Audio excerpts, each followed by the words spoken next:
Friends, welcome back to my YouTube channel Shikshan digital studio. आज के video में हम बात करने वाले हैं यूरोपीय कंपनियों का भारत आगमन से संबंधित महत्वपूर्ण प्रश्नोत्तर के विषय में। वीडियो में आगे बढ़ने से पहले अगर अभी तक आपने मेरे चैनल को सब्सक्राइब नहीं किया है तो इसे सब्सक्राइब करें, शेयर करें तथा बेल आइकन प्रेस करना बिल्कुल न भूलें, जिससे आपको मेरे आगे आने वाले सभी वीडियोज़ की नोटिफिकेशन प्राप्त हो सके। तो चलिए शुरू करते हैं आज का वीडियो। हमारा पहला प्रश्न है, इंटरपोलर कौन थे? हमारे ऑप्शन है, option number A East India के असंतुष्ट कर्मचारी, ऑप्शन नंबर बी चीन के साथ व्यापार करने वाले लोग, ऑप्शन नंबर सी एशिया में मुक्त व्यापार करने वाले अंग्रेज व्यापारी, या फिर ऑप्शन नंबर डी इनमें से कोई नहीं। तो हमारा इस प्रश्न का जो उत्तर होगा वो होगा ऑप्शन नंबर सी एशिया में मुक्त व्यापार करने वाले व्यापारी। उनको इंटरपोलर कहते थे। तो ये इंटरपोलर कहता कौन था? ईस्ट इंडिया कंपनी इन्हें इंटरपोलर कहती थी और साथ ही स्वयं को यह स्वतंत्र सौदागर कहते थे। हमारा अगला प्रश्न है, किन चीज़ों का निर्यात ईस्ट इंडिया कंपनी भारत से करती थी? हमारे ऑप्शन है, ऑप्शन नंबर ए सूती कपड़ा, option number B Neil, option number सी कच्चा रेशम, या ऑप्शन नंबर डी उपयुक्त तीनों। इस प्रश्न का जो हमारा उत्तर होगा वो है ऑप्शन नंबर डी उपयुक्त तीनों, यानी कि उपयुक्त तीनों ही चीज़ों का व्यापार ईस्ट इंडिया कंपनी भारत से करती थी। हमारा अगला प्रश्न है, सूची 1 को सूची 2 से सुमेलित कीजिए। जो सूची 1 है वो देशों के नाम है तथा जो सूची 2 है वो उनकी फैक्ट्रियों के नाम है, जो कहाँ पर उन्होंने फैक्ट्रियाँ स्थापित करी थी। तो हमें इन्हें मैच करना है और उसके बाद आंसर देना है। तो सबसे पहले है डच। तो डचों की जो कोठी थी वो थी चिंसुरा में, यानी कि उन्होंने जो अपना कारखाना लगाया था वो चिंसुरा में लगाया था। इसके अलावा अंग्रेजों ने जो अपना कारखाना लगाया था वो हुगली में लगाया था। पुर्तगीजों का जो कारखाना था वो गोवा में था, और जो फ्रेंच या फ्रांसीसी थे उनका जो कारखाना था वो पौंडीचेरी में था। इसके हिसाब से जो हमारा आंसर होगा वो फर्स्ट का फोर्थ, यानी कि होगा ऑप्शन नंबर डी। अगला प्रश्न देखते हैं। अगला प्रश्न है, बीजापुर के शासक से गोवा को छीनने वाला प्रथम यूरोपियन कौन था? हमारे ऑप्शन है, option number A Albuquerque, option number B Austin, option number C Gemelli Careri, option number D Vasco da Gama. इस प्रश्न का जो उत्तर होगा वो होगा ऑप्शन नंबर ए अल्बुकर्क, यानी कि अल्बुकर्क ने बीजापुर के शासक से गोवा को छीना था, जो कि एक पुर्तगाली गवर्नर था और जिसको भारत में पुर्तगालियों का वास्तविक संस्थापक भी कहा जाता है। साथ ही साथ इसने 1510 ईस्वी में गोवा को बीजापुर से छीना था, और जिस शासक से छीना था उसका नाम था यूसुफ आदिल शाह। अगला प्रश्न देखते हैं। अगला प्रश्न है, परवर्ती 17वीं और प्रारंभिक 18वीं शताब्दियों में इंडोनेशियाई द्वीप समूह में भारतीय अफीम के निर्यात पर किसका प्रभुत्व था? हमारे ऑप्शन है, ऑप्शन नंबर ए गुजराती एवं मारवाड़ी व्यापारियों का, ऑप्शन नंबर बी पुर्तगालियों का, option number C Dutch East India company का, या फिर option number D English East India company का। तो इस प्रश्न का जो हमारा उत्तर होगा वो होगा ऑप्शन नंबर बी पुर्तगालियों का, यानी कि पुर्तगालियों का ही पूरे अफीम के व्यापार पर नियंत्रण था। अगला प्रश्न देखते हैं। अगला प्रश्न है, कौन सा बंदरगाह काली मिर्च के निर्यात के लिए प्रसिद्ध था? हमारे ऑप्शन है, option number A Bharuch, option number B Masulipatnam, option number C Calicut, या ऑप्शन नंबर डी सूरत। तो इस प्रश्न का जो उत्तर होगा वो होगा ऑप्शन नंबर सी कालीकट।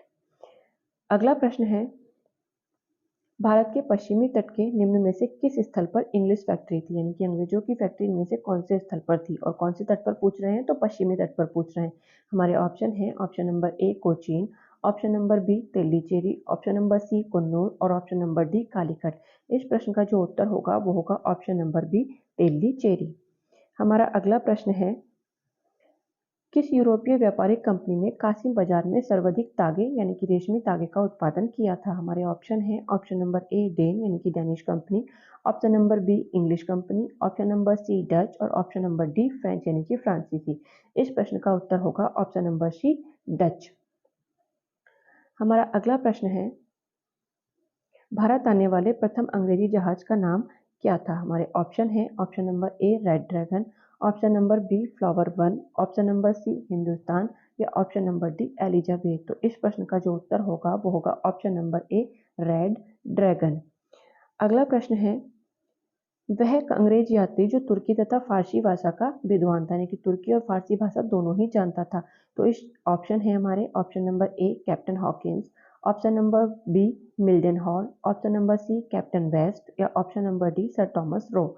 तो इस प्रश्न का जो उत्तर होगा वो होगा option number A Captain Hawkins. Captain Hawkins जो जहांगीर के दरबार में आया था वह यूरोप तुर्की और फारसी भाषा दोनों का ही ज्ञाता था।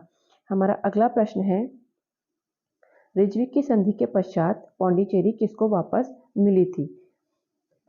तो हमारे ऑप्शन है ऑप्शन नंबर ए फ्रांसीसियों को, ऑप्शन नंबर बी डचों को, ऑप्शन नंबर सी डेनों को या फिर ऑप्शन नंबर डी पुर्तगालियों को। तो इस प्रश्न का जो हमारा आंसर होगा वो होगा ऑप्शन नंबर ए फ्रांसीसियों को। तो डच और फ्रांसीसियों के बीच जो रिजविक की संधि हुई थी उसके अनुसार जो पौंडीचेरी था वो फ्रांसीसियों को वापस मिला था। हमारा अगला प्रश्न है किस संधि के द्वारा फ्रांसीसियों ने मद्रास अंग्रेजों को लौटा दिया था। हमारे ऑप्शन है ऑप्शन नंबर ए एक्सला-शैपेल की संधि जो 1748 में हुई, ऑप्शन नंबर बी पौंडीचेरी की संधि जो 1754 ईस्वी में हुई और ऑप्शन नंबर सी सालबाई की संधि जो 1782 ईस्वी में हुई और ऑप्शन नंबर डी मंगलौर की संधि जो 1784 ईस्वी में हुई। हमारे इस प्रश्न का आंसर होगा ऑप्शन नंबर ए एक्सला-शैपेल की संधि। अगला प्रश्न है निशान किसे कहा जाता था। हमारे ऑप्शन है ऑप्शन नंबर ए अंग्रेजों का झंडा, ऑप्शन नंबर बी अंग्रेजी जहाजों में प्रयुक्त एक विशेष प्रकार का चिन्ह, ऑप्शन नंबर सी पुर्तगालियों को मिला एक फरमान या फिर ऑप्शन नंबर डी अंग्रेजों का बंगाल, बिहार तथा उड़ीसा में मुक्त व्यापार का आज्ञा पत्र। तो इसके जो हमारे इसका जो हमारा आंसर होगा वो है ऑप्शन नंबर डी अंग्रेजों का बंगाल, बिहार तथा उड़ीसा में जो मुक्त व्यापार का आज्ञा पत्र था उसे निशान कहा जाता था।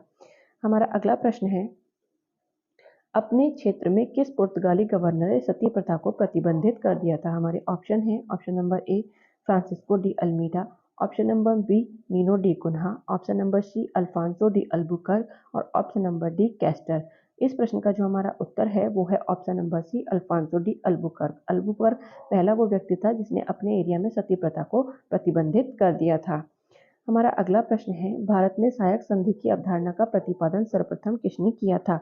हमारे जो ऑप्शन है वो है option number A Alfonso de Albuquerque, option number B George Oxenden, option number C General Bussy या ऑप्शन नंबर डी डुप्ले। तो इस प्रश्न का जो हमारा आंसर होगा वो होगा option number D Dupleix. Dupleix ही पहला वो व्यक्ति था जिसने सहायक संधि की शुरुआत की थी या उसकी अवधारणा का प्रतिपादन किया था और उसके बाद में जो अंग्रेज गवर्नर वेलेजली था वो इसका भरपूर मात्रा में प्रयोग करता है। डुप्ले पुर्तगाली गवर्नर था, फ्रांसीसी गवर्नर था। हमारा अगला प्रश्न है अंग्रेजों का फोर्ट विलियम कहाँ स्थित है। हमारे ऑप्शन है option number A Bombay, option number B Calcutta, option number C Andaman और ऑप्शन नंबर डी पौंडीचेरी। तो इस प्रश्न का जो हमारा आंसर होगा वो होगा ऑप्शन नंबर बी कलकत्ता। अंग्रेजों का जो फोर्ट विलियम है वो कलकत्ता में स्थित है। हमारा अगला प्रश्न है अल्फांसो डी अल्बुकर्क की मजार कहाँ अवस्थित है। हमारे ऑप्शन है ऑप्शन नंबर ए कोचीन रियासत में, ऑप्शन नंबर बी गोवा में, ऑप्शन नंबर सी मद्रास में या ऑप्शन नंबर डी पौंडीचेरी में। तो इस प्रश्न का जो उत्तर है वो है ऑप्शन नंबर बी गोवा में। अल्फांसो डी अल्बुकर्क की जो मजार है वो गोवा में स्थित है। हमारा अगला प्रश्न है दक्षिण पूर्वी तट पर पुर्तगालियों की एकमात्र बस्ती कौन सी थी। यानी कि यह दक्षिण पूर्वी तट की बात कर रहे हैं। तो हमारे ऑप्शन है option number A Saint Thome, option number B Armagaon, option number C Karaikal, option number D Pulicat. तो इस प्रश्न का जो हमारा उत्तर होगा वो होगा option number A Saint Tome. हमारा अगला प्रश्न है डेनिश ईस्ट इंडिया कंपनी ने अपनी प्रथम फैक्ट्री ट्रांकेबर तमिलनाडु में कब स्थापित की थी। हमारे ऑप्शन है 1616 ईस्वी में, ऑप्शन नंबर बी 1620 में, ऑप्शन नंबर सी 1630 में, ऑप्शन नंबर डी 1628 में। इस प्रश्न का जो हमारा उत्तर होगा वो होगा ऑप्शन नंबर बी 1620 में। अगला प्रश्न है किस पुर्तगाली गवर्नर ने साल्ट जल की नीति या फिर ब्लू वाटर पॉलिसी को लागू किया था। हमारे ऑप्शन है option number A Castro, option number B Albuquerque, option number C Almeida, option number D Vasco da Gama. हमारा जो इस प्रश्न का आंसर होगा वो है option number C Almeida. Francisco de Almeida जो पुर्तगाली गवर्नर था उसने ही ब्लू वाटर पॉलिसी या फिर शांत जल की नीति लागू की थी। हमारा अगला प्रश्न है बॉन्डीवाश के युद्ध यानी कि जो 1760 में हुआ था उसमें किसने किसको हराया था। हमारे ऑप्शन है ऑप्शन नंबर ए फ्रेंच ने ब्रिटिश को हराया था, ऑप्शन नंबर बी ब्रिटिश ने डच को हराया था, ऑप्शन नंबर सी ब्रिटिश ने फ्रांस को हराया था या ऑप्शन नंबर डी डचों ने ब्रिटिश को हराया था।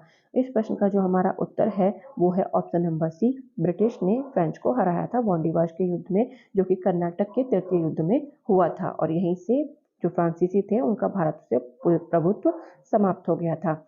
अगला प्रश्न है कलकत्ता की जमींदारी अंग्रेजों को किस सूबेदार ने प्रदान की थी। हमारे ऑप्शन है Shobha Singh, option number B Azimushan, option number C Sirajuddaula या option number D Alivardi Khan. इस प्रश्न का जो उत्तर है वो है option number B Azimushan. Azimushan जो औरंगजेब का पोता था उसने ही अंग्रेजों को कलकत्ता की जमींदारी प्रदान की थी। हमारा अगला प्रश्न है 18वीं सदी के अंत तक भारत के किस भाग में यूरोपीय ईसाई मिशनरीज अधिक सक्रिय थे। हमारे ऑप्शन है ऑप्शन नंबर ए दक्षिण भारत में, ऑप्शन नंबर बी बंगाल और असम में, ऑप्शन नंबर सी यूपी और बिहार में और ऑप्शन नंबर डी बम्बई में। तो इस प्रश्न का जो हमारा उत्तर होगा वो होगा ऑप्शन नंबर बी बंगाल और असम वाले एरिया में, क्योंकि 18वीं सदी के अंत की बात कर रहे हैं। हमारा अगला प्रश्न है निम्न में से कौन पुर्तगालियों की महत्वपूर्ण देन थी, यानी कि पुर्तगालियों ने क्या दिया या क्या लेके आए वो भारत में। ऑप्शन नंबर ए है तंबाकू की खेती का श्रेय, option number B printing press की स्थापना, ऑप्शन नंबर सी जलियानों का निर्माण या फिर ऑप्शन नंबर डी उपयुक्त सभी। तो इस प्रश्न का जो उत्तर होगा वो होगा ऑप्शन नंबर डी उपयुक्त सभी, यानी कि ये सारी चीजें ये पुर्तगालियों की ही देन थी। अगला प्रश्न है 1746 से 1761 के बीच हुए तीनों आंग्लो फ्रांसीसी युद्धों के समय फ्रांस का सम्राट कौन था। तो आपको पता है जिस टाइम पे फ्रांसीसी कंपनी की स्थापना हुई उस टाइम पे जो सम्राट था वो लुई 14वां था, लेकिन जब तीनों आंग्लो फ्रांसीसी युद्ध हुए तो जो शासक था वहां का वो लुई 15वां था। तो उसके अनुसार हमारे जो इस प्रश्न का आंसर होगा वो होगा ऑप्शन नंबर डी लुई 15वां। अगला प्रश्न है कौन यूरोपीय व्यापारी सर्वप्रथम भारत में आया था। ऑप्शन नंबर ए है अंग्रेज, ऑप्शन नंबर बी पुर्तगाली, option number C Dutch, option number D फ्रांसीसी। तो इनमें से कौन सबसे पहले भारत आया था। तो हमारे इस प्रश्न का आंसर होगा ऑप्शन नंबर बी पुर्तगाली, क्योंकि पुर्तगाली ही भारत में 1498 में वास्को डी गामा के जरिए सबसे पहले भारत में आए थे। हमारा अगला प्रश्न है फ्रांसीसियों का प्रभुत्व भारत में किस युद्ध के उपरांत समाप्त हो गया। तो ऑप्शन है हमारे A Srirangapatnam, option number B Wandiwash, option number C Jhansi, option number D Buxar. तो इस प्रश्न का जो उत्तर होगा वो होगा option number B Wandiwash. Wandiwash का युद्ध जो कर्नाटक के तृतीय युद्ध के अंतर्गत हुआ था, इस युद्ध के उपरांत भारत में फ्रांसीसियों का प्रभुत्व समाप्त हो जाता है। हमारा अगला प्रश्न है अंग्रेजों के भारत आने का क्या मंतव्य था। और हमारे ऑप्शन है ऑप्शन नंबर ए व्यापार, यानी कि व्यापार के लिए आए थे, ऑप्शन नंबर बी धार्मिक प्रचार, ऑप्शन नंबर सी तकनीकी प्रचार या ऑप्शन नंबर डी अपनी श्रेष्ठता स्थापित करना। तो जो उनका मंतव्य था आने का यहाँ पर वो था ऑप्शन नंबर ए व्यापार, यानी कि सिर्फ व्यापार के उद्देश्य से यहाँ पर आए थे। हमारा अगला प्रश्न है फ्रांसीसियों के हार के प्रमुख कारण कौन सा था, यानी कि कारण तो कई सारे थे लेकिन प्रमुख कारण कौन सा था। तो ऑप्शन है हमारे ऑप्शन नंबर ए पौंडीचेरी का सामरिक स्थल ना होना, ऑप्शन नंबर बी नौसैनिक सेना का सुदृढ़ होना, ऑप्शन नंबर सी डुप्ले का एक अयोग्य सेनापति होना या ऑप्शन नंबर डी अंग्रेजों में उत्साह अधिक होना। इस प्रश्न का जो हमारा आंसर होगा वो होगा ऑप्शन नंबर बी अंग्रेजी नौसेना का सुदृढ़ होना। अंग्रेजी नौसेना बहुत शक्तिशाली थी जिसकी वजह से फ्रांसीसी युद्ध में हार गए। हमारा अगला प्रश्न है जेम्स प्रथम का राजदूत जो जहांगीर के दरबार में आया था। हमारे ऑप्शन है option number A Father Heras, option number B Barbosa, option number C Monier Williams, option number D Sir Thomas Roe. तो इनके अकॉर्डिंग आया तो वैसे कैप्टन हॉकिंस था सबसे पहले, लेकिन इनके अकॉर्डिंग अगर देखें तो हमारा आंसर होगा option number D Sir Thomas रो, जो जहांगीर के दरबार में जेम्स प्रथम का राजदूत बनकर आया था। हमारा अगला प्रश्न है कर्नाटक का युद्ध किस किस के मध्य हुए थे। हमारे ऑप्शन है ऑप्शन नंबर ए अंग्रेज और फ्रांसीसियों के मध्य, ऑप्शन नंबर सी फ्रांसीसी और पुर्तगालियों के मध्य, ऑप्शन नंबर सी फ्रांसीसी और चीनियों के मध्य या ऑप्शन नंबर डी अंग्रेज और मराठाओं के मध्य। तो इस प्रश्न का जो हमारा आंसर है वो है ऑप्शन नंबर ए अंग्रेज और फ्रांसीसियों के मध्य कर्नाटक के युद्ध हुए थे। अगला प्रश्न है अंग्रेजों को बंबई कैसे मिला था। ऑप्शन है हमारे ऑप्शन नंबर ए पुर्तगालियों को हराकर, ऑप्शन नंबर बी विवाह में दहेज के रूप में, ऑप्शन नंबर सी मुगल सम्राट से संधि करके, ऑप्शन नंबर डी मराठों से उपहार के रूप में। इस प्रश्न का जो हमारा आंसर है वो है ऑप्शन नंबर बी विवाह से दहेज के रूप में। पुर्तगालियों की जो राजकुमारी थी उसका जब विवाह अंग्रेजों के राजकुमार से होता है तो वो दहेज में मुंबई को उन्हें दे देते हैं। हमारा अगला प्रश्न है बेदरा की लड़ाई अंग्रेजों के साथ किसके संबंध के लिए महत्वपूर्ण थी, यानी कि बेदरा की लड़ाई किसके साथ हुई थी। अंग्रेज तो थे और साथ में दूसरा पक्ष कौन सा था। तो हमारे ऑप्शन है option number A Dutch, option number B पुर्तगाली, ऑप्शन नंबर सी फ्रांसीसी या फिर ऑप्शन नंबर डी मराठे। तो इस प्रश्न का जो आंसर होगा वो है ऑप्शन नंबर ए डच, यानी कि जो बेदरा की लड़ाई थी वो डच और अंग्रेजों के मध्य हुई थी। हमारा अगला प्रश्न है पुर्तगालियों के विरुद्ध शाहजहां ने किस नगर का घेरा किया था, यानी कि पुर्तगालियों को सबक सिखाने के लिए शाहजहां ने कौन से नगर को घेरा था। तो हमारे ऑप्शन है option number A Surat, option number B Goa, option number C Daman या ऑप्शन नंबर डी हुगली। इस प्रश्न का जो हमारा आंसर है वो है ऑप्शन नंबर ए सूरत, यानी कि सूरत वो जगह थी जो पुर्तगालियों के मध्य शाहजहां ने उसको घेरा था।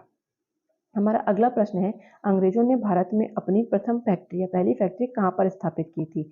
हमारे ऑप्शन है option number A Hooghly, option number B Madras, option number C Surat या ऑप्शन नंबर डी बम्बई।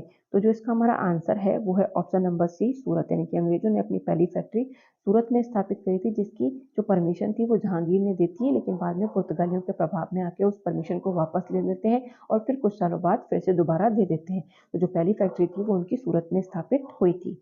हमारा अगला प्रश्न है, अंग्रेजों ने मद्रास का पट्टा कहाँ के शासक से प्राप्त किया था? हमारे ऑप्शन है, option number A Chandragiri, option number B Mysore, option number C Karnataka, option number D Golconda. इस प्रश्न का जो हमारा उत्तर होगा वो होगा ऑप्शन नंबर ए चंद्रगिरी। तो चंद्रगिरी का जो शासक था वहां से उन्होंने मद्रास का जो पट्टा था वो लीज पर या किराए पर लिया था। हमारा अगला प्रश्न है, यूरोपीय व्यापारियों में पुर्तगाली भारत में असफल रहे क्योंकि, यानी कि पुर्तगाली आए तो सबसे पहले थे लेकिन वो भारत में सफल नहीं हो सके अपनी सत्ता स्थापित करने में। तो ऐसा क्यों हुआ, यानी कि इसका रीजन क्या था? हमारे ऑप्शन है, उनके पास कोई बंदरगाह नहीं था, ऑप्शन नंबर बी है उनकी नाविक शक्ति कमजोर थी, ऑप्शन नंबर सी है कोचीन के शासक ने उनका प्रबल विरोध किया था, ऑप्शन नंबर डी है उनकी धार्मिक कट्टरता के कारण भारतीय शासक उनके शत्रु बन गए थे। तो इस प्रश्न का जो आंसर होगा वो होगा ऑप्शन नंबर बी, उनकी नाविक शक्ति क्या थी? कमजोर थी, जो दूसरे जो थे उनके सामने टिक नहीं पाई। हमारा अगला प्रश्न है, भारत में यूरोपीय शक्तियों द्वारा अपना पहला किला कहाँ निर्मित किया गया था? यानी कि अंग्रेज, फ्रांसीसी या किसी की बात नहीं कर रहे, उन सब में किसने अपना पहला किला, यानी कि जो भी कोई भी यूरोपीय शक्ति थी तो उसने अपना पहला किला कहाँ निर्मित किया था उसकी बात कर रहे हैं। हमारे ऑप्शन है, option number A Cochin, option number B Calicut, option number C Machilipatnam या ऑप्शन नंबर डी गोवा। तो इस प्रश्न का जो हमारा आंसर है वो है option number D Goa. Goa में पुर्तगालियों ने अपना पहला किला निर्मित किया था और वे पहले यूरोपीय थे जो भारत में जिन्होंने अपना किला स्थापित किया था। हमारा अगला प्रश्न है, भारत में ब्रिटेन की तुलना में फ्रांसीसी असफलता का क्या कारण था? यानी कि ब्रिटेन क्यों जीता और फ्रांसीसी क्यों असफल रहे, उसका एक कारण बताना है। हमारे ऑप्शन है, अच्छे ब्रिटिश शस्त्रास्त्र, यानी कि जो ब्रिटिश थे उनके पास अच्छे अस्त्र शस्त्र थे, ऑप्शन नंबर बी है विशाल अंग्रेजी सेना, ऑप्शन नंबर सी है अल्प राजकीय सहयोग व ऑप्शन नंबर डी है ब्रिटिश जंगी बेड़ा। तो इस प्रश्न का जो हमारा उत्तर होगा वो होगा ऑप्शन नंबर सी अल्प राजकीय सहयोग, यानी कि असफलता का जो कारण था वो अल्प राजकीय सहयोग भी था, क्योंकि फ्रांसीसी जो सरकार थी उसने सपोर्ट नहीं किया था। हमारा अगला प्रश्न है, भारत में पुर्तगालियों के प्रति अरब व्यापारियों की क्या प्रतिक्रिया थी? भारत में जब पुर्तगाली व्यापार करने के लिए आए तो जो अरब व्यापारी जो भारत के साथ पहले से ही व्यापार करते आ रहे थे उनकी क्या प्रतिक्रिया रही? हमारे ऑप्शन है, ऑप्शन नंबर ए उन्होंने पुर्तगालियों के भारत आगमन का स्वागत किया, ऑप्शन नंबर बी संयुक्त रूप से व्यापारिक गतिविधियों को बढ़ाने का प्रयास किया, ऑप्शन नंबर सी अरब पुर्तगालियों के विरोधी थे या ऑप्शन नंबर डी अरबों ने उदासीनता रखी। इस प्रश्न का जो हमारा आंसर होगा वो होगा ऑप्शन नंबर सी, कि अरब क्या थे? पुर्तगालियों के विरोधी थे, यानी कि वो बिल्कुल नहीं चाहते थे कि पुर्तगाली यहाँ से व्यापार करें। हमारा अगला प्रश्न है, भारत में पुर्तगाली साम्राज्य का पहला वायसराय कौन था? जो सबसे पहले वायसराय बनकर आया था वो कौन था? हमारे ऑप्शन है, option number A Vasco da Gama, option number B de Almeida, option number C Albuquerque, option number D Emmanuel. तो इस प्रश्न का जो आंसर होगा वो होगा option number B Francisco de Almeida, क्योंकि वास्को डी गामा ने सिर्फ खोज की थी, जो फ्रांसीसी जो पुर्तगाली उसका पहला वायसराय बनकर आया था वो फ्रांसिस्को डी अल्मीडा था। हमारा अगला प्रश्न है, डच ईस्ट इंडिया कंपनी का मुख्य उद्देश्य क्या था? हमारे ऑप्शन है, ऑप्शन नंबर ए भारत में व्यापार का विस्तार करना, ऑप्शन नंबर बी भारत में साम्राज्य का विस्तार करना, ऑप्शन नंबर सी भारत में ईसाई धर्म का प्रचार करना, ऑप्शन नंबर डी भारत में अपनी आबादी बसाना। इस प्रश्न का जो हमारा उत्तर होगा वो होगा ऑप्शन नंबर ए भारत में व्यापार का विस्तार करना, क्योंकि जो भी कंपनियां थी वो भारत में सिर्फ व्यापार के उद्देश्य से ही आई थी।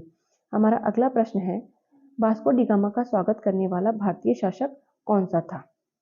इस प्रश्न का जो ऑप्शन है वो है, option number A Daulatrao Scindia, option number B Chanda Sahib, option number C Zamorin, option number D Muzaffar Jang. इस प्रश्न का जो हमारा उत्तर होगा वो होगा option number C Zamorin. Zamorin जो कालीकट का शासक था उसने वास्को डी गामा का स्वागत किया था।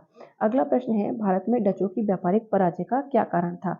तो उनकी जो व्यापारिक पराजय थी उसका कारण था भारतीय नरेश उन्हें पसंद नहीं, और सॉरी, ऑप्शन नंबर ए है उनकी साम्राज्यवादी नीति, ऑप्शन नंबर बी है भारतीय नरेश उन्हें पसंद नहीं करते थे, ऑप्शन नंबर सी है आपसी द्वेष या ऑप्शन नंबर डी कमजोर समुद्री शक्ति। तो इस प्रश्न का जो हमारा आंसर होगा वो होगा ऑप्शन नंबर डी कमजोर समुद्री शक्ति, क्योंकि ब्रिटिशों की जो समुद्री शक्ति थी वो काफी शक्तिशाली, तो उसके सामने कोई भी देश टिक नहीं पाया, यानी कि जो उन सबकी असफलता का मेन कारण था वो उनकी जो नौसेना थी उसका ताकतवर ना होना था। हमारा अगला प्रश्न है, द्वितीय पुर्तगाली यानी कि वाणिज्यिक अभियान का नेता कौन था? ये पुर्तगालियों ने जो दूसरा अभियान भारत भेजा था, तो उसका नेता कौन था? हमारे ऑप्शन है, option number A Alvarez Cabral, option number B Vasco da Gama, option number C Duarte Pacheco, option number D Lopo Soares. तो इस प्रश्न का जो हमारा आंसर है वो है option number A Alvarez cable, क्योंकि जो पहला उनका अभियान था उसका नेता वास्को डी गामा था। हमारा अगला प्रश्न है, कोरोमंडल बंदरगाह से डचों द्वारा निर्यात की प्रमुख वस्तु क्या थी? यानी कि जो कोरोमंडल बंदरगाह था उससे डच किस वस्तु का निर्यात बाहर को करते थे? हमारे ऑप्शन है, ऑप्शन नंबर ए वस्त्र, option number B Neil, option number सी मसाले या ऑप्शन नंबर डी शोरा। तो इस प्रश्न का जो हमारा उत्तर होगा वो है ऑप्शन नंबर ए वस्त्र, यानी कि वस्त्र वो वस्तु थी जिसका जो निर्यात था वो डच लोग करते थे। डचों ने ही वस्त्रों को निर्यात की वस्तु बनाया था। हमारा अगला प्रश्न है, अंग्रेजों को सुनहरा फरमान कब प्रदान किया?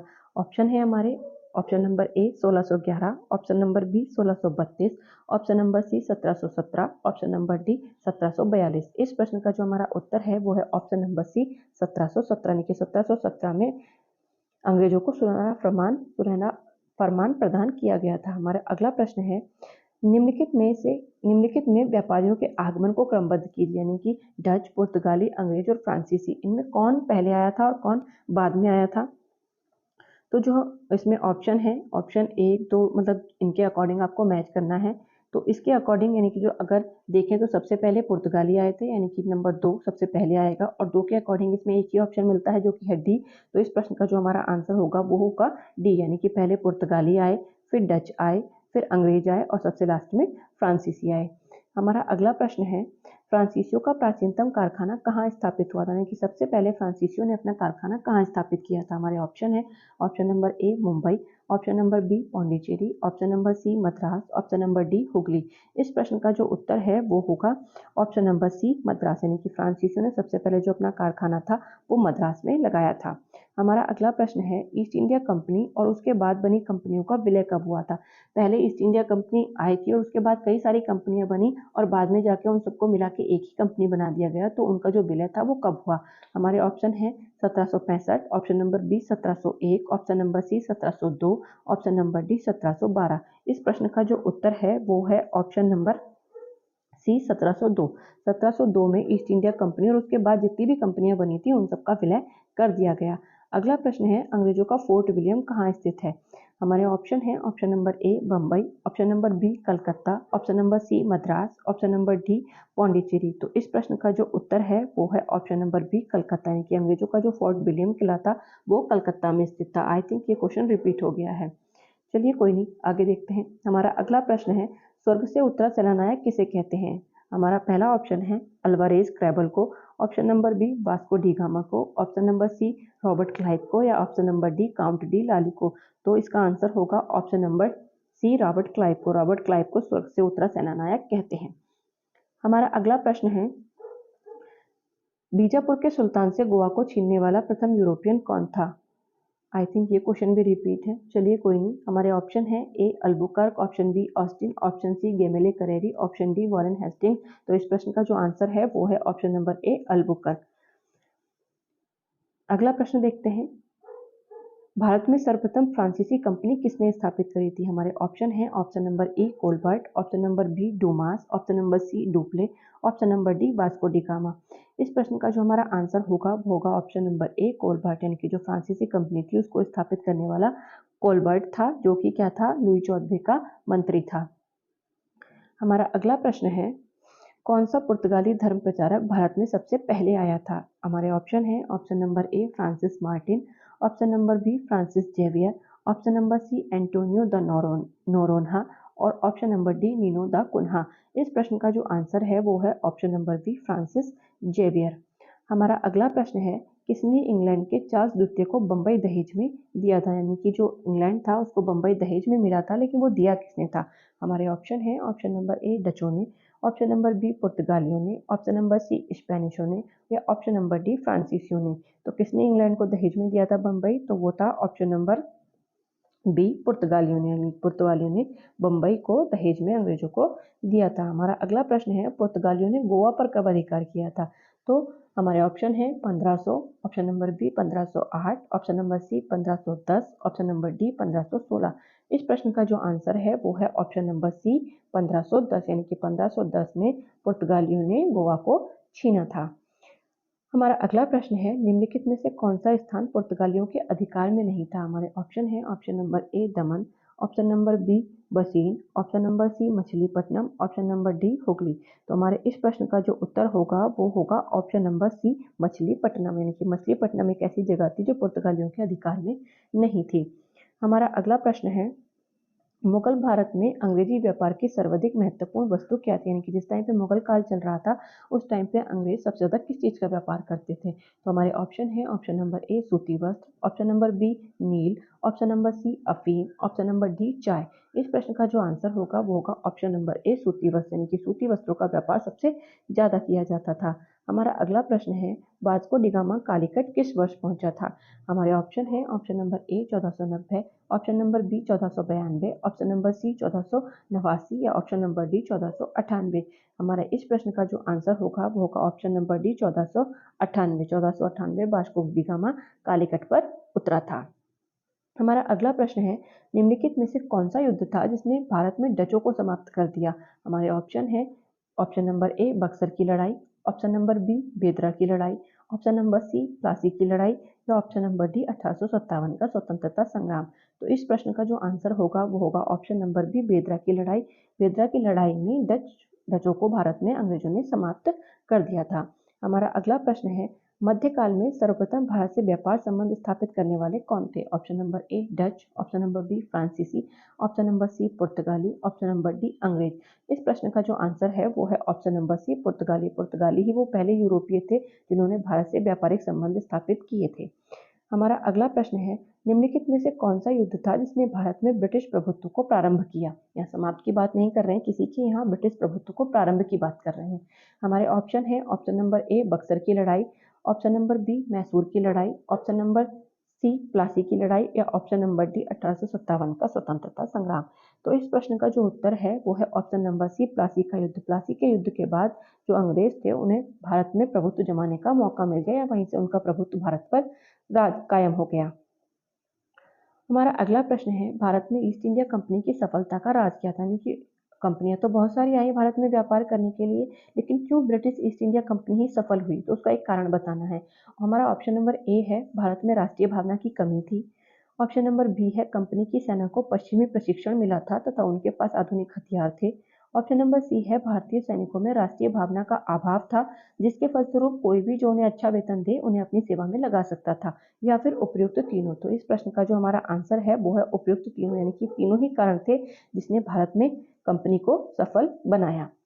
हमारा अगला प्रश्न है, हुगली को बंगाल की खाड़ी में समुद्री लूटपाट के लिए किसने अड्डा बनाया था। तो इस प्रश्न का जो हमारा आंसर है वो है, पहले ऑप्शन देख लेते हैं। हमारे ऑप्शन है ऑप्शन नंबर ए पुर्तगालियों ने, ऑप्शन नंबर बी फ्रांस वासियों ने, ऑप्शन नंबर सी डेनमार्क वासियों ने या ऑप्शन नंबर डी अंग्रेजों ने। तो इस प्रश्न का जो हमारा उत्तर है वो है ऑप्शन नंबर ए पुर्तगालियों ने, यानी कि सबसे पहले पुर्तगालियों ने हुगली को लूटपाट का अड्डा बनाया था। हमारा अगला प्रश्न है, प्रारंभ में यूरोपीय व्यापारियों की रुचि किसमें थी, यानी कि जब वो आए थे तो वो सबसे ज्यादा किस चीज का व्यापार करना चाहते थे। ऑप्शन है हमारे ऑप्शन नंबर ए मसाले, option number B silk, option number C नील या ऑप्शन नंबर डी अफीम। तो इस प्रश्न का जो हमारा आंसर होगा वो होगा ऑप्शन नंबर ए मसाले, यानी कि मसालों के व्यापार में उनको सबसे ज्यादा रुचि थी। हमारा अगला प्रश्न है, वह अंग्रेज सर्जन कौन था जिससे खुश होकर फर्रुखसियर ने 1717 में शाही फरमान जारी किया था। हमारे ऑप्शन है option number A Hector, option number B Albuquerque, option number C Clive या option number D William Hamilton. देखिए कौन सा अंग्रेज सर्जन था, तो इस प्रश्न का जो आंसर होगा वो होगा option number D William Hamilton. William Hamilton जिसने सम्राट का घोड़ा सही किया था और इसकी खुशी में आकर उन्होंने उनको फरमान जारी किया था। हमारा अगला प्रश्न है, उस क्षेत्र की पहचान करें जहां से यूरोप वासियों को सर्वोत्तम शोरा और अफीम प्राप्त होता था। हमारे ऑप्शन है option number A Bihar, option number B Gujarat, option number C Bengal, option number D Madras. तो इस प्रश्न का जो आंसर होगा वो होगा ऑप्शन नंबर ए बिहार, यानी कि बिहार से ही यूरोप वासियों को सर्वोत्तम शोरा और अफीम प्राप्त होता था। हमारा अगला प्रश्न है, निम्नलिखित में से कौन सा प्रथम यूरोपीय व्यक्ति था जिसने भूक्षेत्र अर्जित करने के उद्देश्य से भारतीय राजाओं के झगड़े में भाग लेने की नीति आरंभ की थी। ऑप्शन है हमारे option number A Clive, option number B Dupleix, option number C Albuquerque या option number D Warren Hastings.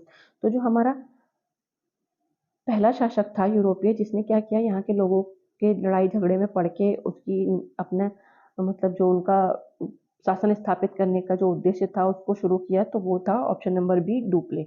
Dupleix पहला व्यक्ति था जिसने यहाँ के या जो भारतीय राजाओं के झगड़े थे उसमें इंटरफेयर करने की नीति आरंभ की थी। हमारा अगला प्रश्न है अनवरुद्दीन कहाँ का शासक था। हमारे ऑप्शन है option number A Chandragiri, option number B Mysore, option number C Karnataka या ऑप्शन नंबर डी गोलकुंडा।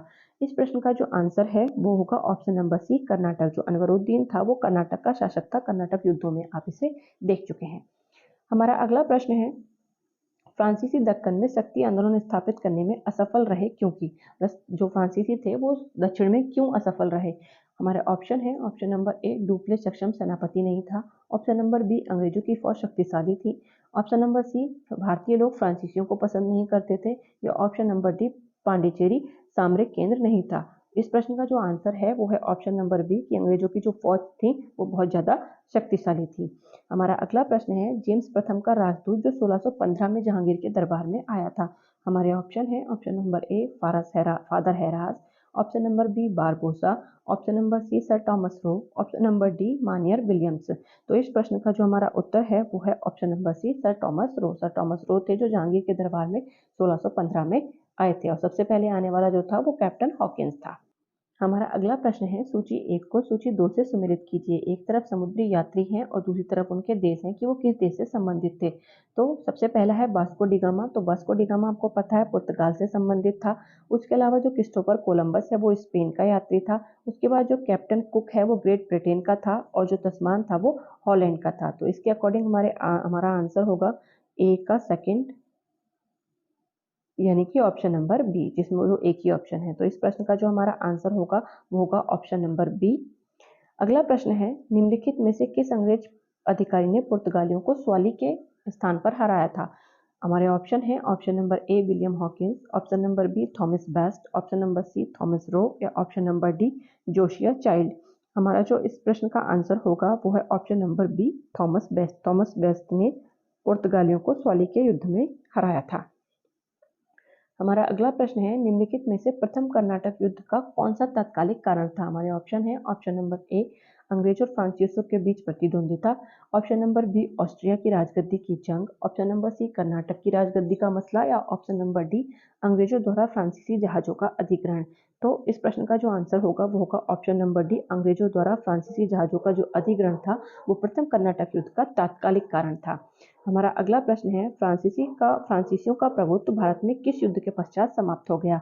हमारे ऑप्शन है option number A Srirangapatnam, option number B Karnataka का तृतीय युद्ध, option number C Plassey, option number D Buxar. तो इस प्रश्न का जो उत्तर है वो है कर्नाटक का तृतीय युद्ध। हमारा अगला प्रश्न है कौन फ्रांसीसी गवर्नर है। इनमें से कौन सा गवर्नर ऐसा है जो फ्रांसीसी है। Option number A Dias, option number B Clive, option number C Francisco de Almeida, या ऑप्शन नंबर डी डुप्ले। तो इस प्रश्न का जो आंसर है वो है option number D Dupleix. Dupleix फ्रांसीसी गवर्नर था। हमारा अगला प्रश्न है निम्नलिखित में से किसे भारत में फ्रांसीसी कंपनी का वास्तविक संस्थापक माना जाता है। तो हमारे जो ऑप्शन है वो है option number A Richelieu, option number B Mazarin, option number C Colbert, option number D Francis Martin. तो इसका जो हमारा आंसर है वो है option number D Francis Martin. ये फ्रांसीसी कंपनी की बात कर रहे हैं। जो पुर्तगाली कंपनी है उनका जो वास्तविक संस्थापक था वो अल्बुकर्क था, और ये फ्रांसीसी कंपनी के वास्तविक संस्थापक की बात कर रहे हैं तो ये फ्रांसिस मार्टिन था। जो कॉलबर्ट था उसने फ्रांसीसी कंपनी की स्थापना करी थी, लेकिन वास्तविक संस्थापक फ्रांसिस मार्टिन को माना जाता है। हमारा अगला प्रश्न है भारत में फ्रांसीसियों ने अपना सबसे पहला कारखाना 1668 में किन स्थानों पर लगाया, किस स्थान पर लगाया। हमारे ऑप्शन है option number A Surat, option number B Pulicat, option number C Cochin, option number D Kasim Bazar. इस प्रश्न का जो हमारा उत्तर है वो है ऑप्शन नंबर ए सूरत। सूरत में ही फ्रांसीसियों ने अपना पहला कारखाना लगाया था, और अंग्रेजों ने भी अपना पहला कारखाना सूरत में ही लगाया था। हमारा अगला प्रश्न है सेंट थोमे का युद्ध किस कर्नाटक युद्ध से संबंधित है। हमारे ऑप्शन है प्रथम कर्नाटक युद्ध, ऑप्शन नंबर बी द्वितीय कर्नाटक युद्ध, ऑप्शन नंबर सी तृतीय कर्नाटक युद्ध, या ऑप्शन नंबर डी प्लासी का युद्ध। तो इस प्रश्न का जो हमारा उत्तर है वो है ऑप्शन नंबर ए प्रथम कर्नाटक युद्ध, जो सेंट टॉमे या अडयार का युद्ध था वो प्रथम कर्नाटक युद्ध से संबंधित है। हमारा अगला प्रश्न है, भारत में यूरोपीय शक्तियों के प्रवेश के संदर्भ में निम्नलिखित में से कौन सा कथन सत्य नहीं है। हमारे ऑप्शन है, पुर्तगालियों ने 1499 में गोवा पर कब्जा किया। ऑप्शन नंबर बी, अंग्रेजों ने अपना पहला कारखाना दक्षिण भारत में मछलीपट्टनम में लगाया। ऑप्शन नंबर सी, पूर्वी भारत में अंग्रेजी कंपनी ने 1633 में उड़ीसा में अपना पहला कारखाना लगाया। या ऑप्शन नंबर डी, डुप्ले के नेतृत्व में फ्रांसीसियों ने 1746 में मद्रास पर कब्जा किया। इस प्रश्न का जो हमारा आंसर है वो है ऑप्शन नंबर डी। सॉरी, ये प्रश्न है कि कौन सा सही है, तो इस प्रश्न का जो आंसर है वो है option number D, Dupleix. Dupleix के नेतृत्व में ही फ्रांसीसियों ने 1746 में मद्रास पर कब्जा किया था। हमारा अगला प्रश्न है, भारत में पुर्तगाली शक्ति का वास्तविक संस्थापक कौन था। हमारे ऑप्शन है, option number A Vasco da Gama, option number B Albuquerque, option number D George Oxenden, या option number D Bartholomew Dias. इस प्रश्न का जो हमारा आंसर है वो है option number B Albuquerque. Albuquerque पुर्तगाली शक्ति का भारत में वास्तविक संस्थापक था। अगला प्रश्न है, भारत में अंग्रेजों की व्यापारिक विजय का कारण क्या था। ऑप्शन नंबर ए है उनकी सांप्रदायवादी नीति, ऑप्शन नंबर बी भारतीय नरेश उन्हें पसंद करते थे, ऑप्शन नंबर सी कुशल नेतृत्व, या ऑप्शन नंबर डी कमजोर समुद्री शक्ति। इस प्रश्न का जो आंसर है वो है उनका ऑप्शन नंबर सी कुशल नेतृत्व। जो उनका कुशल नेतृत्व था वो उनकी व्यापारिक विजयों का यहाँ पर कारण बना। हमारा अगला प्रश्न है, कौन अंग्रेज अपनी कंपनी बेचकर भारत से चले गए। कौन अंग्रेजों को अपनी कंपनी भारत से बेचकर चले गए। हमारे ऑप्शन है, option number A Danish, option number B Dutch, option number C फ्रांसीसी, ऑप्शन नंबर डी पुर्तगाली। इस प्रश्न का जो हमारा आंसर है वो है option number A Danish. Danish company अंग्रेजों को अपना सारा जो बिजनेस था उसको बेचकर भारत से चले गए थे। हमारा अगला प्रश्न है, ईस्ट इंडिया कंपनी की स्थापना का अधिकार पत्र किसने प्रदान किया था।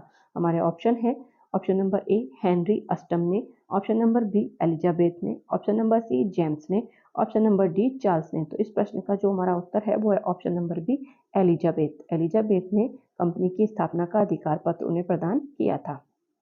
हमारा अगला प्रश्न है, बंगाल की निम्नलिखित फैक्ट्रियों में से कौन बंगाल की निम्नलिखित फैक्ट्रियों में से एक जो पुर्तगालियों द्वारा स्थापित की गई थी वह कौन सी थी। तो हमारा पहला ऑप्शन है, option number A Bandel, option number B Chinsurah, option number C Hooghly, option number D Shrirampur.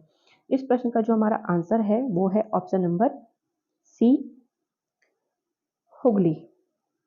अगला प्रश्न है, 17वीं शताब्दी में भारत और जावा के बीच व्यापार पर किसका प्रभुत्व था।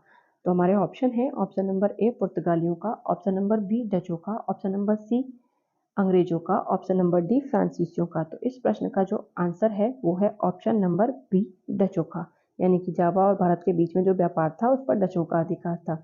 हमारा अगला प्रश्न है, निम्नलिखित में से कौन कलकत्ता का संस्थापक था। ऑप्शन है, option number A Charles Eyre, option number B Job Charnock, option number C Gerald Aungier, option number D William Norris. तो इस प्रश्न का जो आंसर है वो है option number B Job Charnock. Job Charnock ने ही कलकत्ता को बसाया था। हमारा अगला प्रश्न है, लंदन में ब्रिटिश ईस्ट इंडिया कंपनी के गठन के समय भारत का निम्नलिखित में से कौन सा बादशाह था। यानी कि जब लंदन में ब्रिटिश ईस्ट इंडिया कंपनी की स्थापना हुई तो उस समय भारत में कौन सा शासक था। ऑप्शन है, option number A Akbar, option number B Jahangir, option number C Shahjahan, या ऑप्शन नंबर डी औरंगजेब। तो इस प्रश्न का जो आंसर है वो है ऑप्शन नंबर ए अकबर। जब ईस्ट इंडिया कंपनी की स्थापना हुई उस समय जो शासक था वो अकबर था, लेकिन जब ईस्ट इंडिया कंपनी का दूत पहली बार भारत किसी राजा के दरबार में आया तो उस टाइम पे जो शासक था वो जहांगीर था। हमारा अगला प्रश्न है, भारत में ब्रिटेन की तुलना में फ्रांसीसी असफलता का क्या कारण था।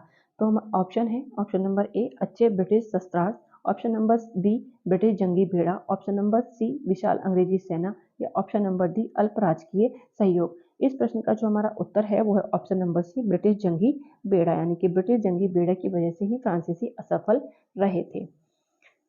अगला प्रश्न है, डुप्ले को नवाब खान की उपाधि किसने दी थी। ऑप्शन है हमारे, ऑप्शन नंबर ए जहांदार शाह ने, ऑप्शन नंबर बी अकबर ने, ऑप्शन नंबर सी आलमगीर ने, या option number D Shah Alam ने। तो इस प्रश्न का जो उत्तर है वो है ऑप्शन नंबर सी आलमगीर ने। आलमगीर ने ही डुप्ले को नवाब खान की उपाधि दी थी जब उन्होंने मराठाओं से युद्ध किया था। अगला प्रश्न है, ईस्ट इंडिया कंपनी के किस अंग्रेज गवर्नर को औरंगजेब द्वारा भारत से निष्कासित किया गया था। हमारे ऑप्शन है, option number A Aungier, option number B Sir John Child, option number C Sir John Gayer, option number D Sir John Nicholas Waite. तो इस प्रश्न का जो उत्तर है वो है option number B Sir John Child. Sir John Child को औरंगजेब द्वारा भारत से निष्कासित किया गया था। हमारा अगला प्रश्न है, भारत में ब्रिटिश द्वारा पहला किला कौन सा निर्मित किया गया था? तो हमारे ऑप्शन है, option number A Fort Saint Martin, option number B Fort Saint David, option number C Fort Saint George या option number D Fort Saint Paul. इस प्रश्न का जो उत्तर है वो है option number C Fort Saint George, जो पहला किला था जो अंग्रेजों ने यहाँ पर निर्मित किया था। हमारा अगला प्रश्न है, बंगाल में निम्नलिखित में से कौन सा कारखाना डचों ने स्थापित किया था? हमारे ऑप्शन है, option number A Bandel, option number B Chinsurah, option number C Hooghly, option number D Srirampur. इस प्रश्न का जो उत्तर है वो है ऑप्शन नंबर बी चिंसुरा, यानी कि डचों ने जो पहला कारखाना था बंगाल में वो चिंसुरा में लगाया था। हमारा अगला प्रश्न है, पुर्तगालियों ने भारत में निम्नलिखित में से किस स्थान पर प्रथम फैक्ट्री का निर्माण किया था? हमारा ऑप्शन है, ऑप्शन नंबर ए अज्जी द्वीप में, ऑप्शन नंबर बी कन्नानौर में, ऑप्शन नंबर सी कोचीन में या ऑप्शन नंबर डी गोवा में। तो इस प्रश्न का जो उत्तर है वो है ऑप्शन नंबर डी गोवा में, यानी कि गोवा में ही उन्होंने प्रथम फैक्ट्री और जो प्रथम उनका किला था वो बनाया था। हमारा अगला प्रश्न है, निम्नलिखित यूरोपीय व्यापारिक कंपनियों में से किसने सूरत में सर्वप्रथम अपना कारखाना खोला था? ऑप्शन नंबर ए है डचों ने, ऑप्शन नंबर बी अंग्रेजों ने, ऑप्शन नंबर सी फ्रांसीसियों ने या ऑप्शन नंबर डी बी तथा सी दोनों ने, यानी कि अंग्रेज और फ्रांसीसी दोनों ने। तो इस प्रश्न का जो आंसर है वो है ऑप्शन नंबर डी, यानी कि अंग्रेज तथा फ्रांसीसी दोनों ने ही भारत में अपने कारखाने पहले सूरत में खोले थे। हमारा अगला प्रश्न है, किस मुगल सम्राट के काल में ईस्ट इंडिया कंपनी ने भारत में सर्वप्रथम कारखाना स्थापित किया था? ऑप्शन है हमारे, option number A Akbar, option number B Jahangir, option number C Shahjahan, option number D Aurangzeb. इस प्रश्न का जो हमारा उत्तर है वो है ऑप्शन नंबर बी जहांगीर, क्योंकि ईस्ट इंडिया कंपनी की स्थापना अकबर के टाइम पे हुई थी, लेकिन जब वो यहाँ पर सर्वप्रथम कारखाना स्थापित करते हैं तो उस टाइम पे जो शासनकाल था वो जहांगीर का था। हमारा अगला प्रश्न है, मद्रास की स्थापना किसने की थी? हमारे ऑप्शन है, option number A Francis Day ने, option number B Job Charnock ने, ऑप्शन नंबर सी क्लाइव ने या ऑप्शन नंबर डी कोलबर्ट ने। इस प्रश्न का जो उत्तर है वो है option number A Francis Day ने। फ्रांसिस डे ने मद्रास की स्थापना की थी और कलकत्ता की स्थापना करने वाला जॉब चार्नॉक था। हमारा अगला प्रश्न है, फ्रांसीसी ईस्ट इंडिया कंपनी की स्थापना कब हुई थी? ऑप्शन है किसके टाइम पे हुई थी? ऑप्शन है, ऑप्शन नंबर ए लुई 14वें के शासनकाल में, ऑप्शन नंबर बी लुई 13वें के शासनकाल में, ऑप्शन नंबर सी लुई 15वें के शासनकाल में, ऑप्शन नंबर डी लुई 16वें के शासनकाल में। इस प्रश्न का जो उत्तर है वो है ऑप्शन नंबर ए लुई 14वें के शासनकाल में, यानी कि फ्रांसीसी ईस्ट इंडिया कंपनी की स्थापना लुई 14वें के शासनकाल में उसका जो मंत्री था कॉलबर्ट उसके द्वारा की जाती है। लेकिन जब अंग्रेजों और फ्रांसीसियों के मध्य कर्नाटक के युद्ध हुए, सॉरी, इस प्रश्न का आंसर है हाँ लुई 14वां, जो कर्नाटक के युद्ध हुए वो लुई 15वें के टाइम पे हुए थे। अगला प्रश्न है, निम्नलिखित ब्रिटिश कंपनियों में से किसे भारत में व्यापार करने का पहला अधिकार प्राप्त हुआ था? यानी कि कौन सी कंपनी थी जो सबसे पहले भारत में व्यापार करने के लिए आई थी? अंग्रेजों की कंपनी की बात कर रहे हैं, क्योंकि वैसे तो पुर्तगाली आए थे। तो ऑप्शन नंबर ए है East India Company, option number B है Levant Company, option number C है the English Company trading to East Indies, option number D है ऑस्टेंड कंपनी। तो इस प्रश्न का जो आंसर है वो है option number A East India, sorry, option number B Levant Company. तो लीवेंट कंपनी पहली कंपनी थी जो भारत में व्यापार करने के लिए आई थी, यानी कि उसका जो नाम था वो शुरू में लीवेंट कंपनी था, बाद में जब सारी कंपनियों को मिलाकर उसका नाम ईस्ट इंडिया कंपनी कर दिया गया, जो कि 1702 में किया गया था। तो इस प्रकार हमने भारत में यूरोपीय कंपनियों के आगमन से संबंधित कुल 100 प्रश्नों को देखा। अगर आप इसी तरह से मेरे साथ क्वेश्चन आंसर प्रैक्टिस करना चाहते हैं और डिटेल में हिस्ट्री पढ़ना चाहते हैं तो बने रहिए मेरे साथ। Thank you for watching.